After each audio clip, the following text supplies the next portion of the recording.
Indian overseas Congress Pennsylvania Kerala ചാപ്റ്ററിന് പുതിയ നേതൃത്വം. ചെയർമാനായി സാബൂസ് കറിയയും പ്രസിഡന്റായി ഡോക്ടർ ഈപ്പൻ ഡാനിയൽ, ജനറൽ സെക്രട്ടറിയായി സുമോ തോമസ് നെല്ലിക്കാല എന്നിവരും അടുത്ത 2 വർഷ കാലയളവിലേക്ക് സംഘടനയ്ക്ക് നേതൃത്വം നൽകും. ജൂൺ 9-ന് ഫിലാഡൽഫിയ പമ്പ ഓഡിറ്റോറിയത്തിൽ ചേർന്ന വാർഷിക യോഗമാണ് പുതിയ ഭാരവാഹികളെ തിരഞ്ഞെടുത്തത്.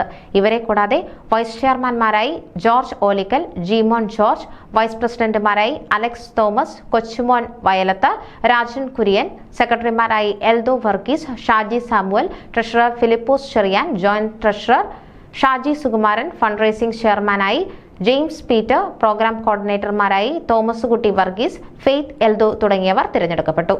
റിട്ടേണിംഗ് ഓഫീസർമാരായ ജിമോൻ ജോർജ്, ഫിലിപ്പോസ് ചെറിയാൻ എന്നിവർ തിരഞ്ഞെടുപ്പ് നടപടികൾ നിയന്ത്രിച്ചു.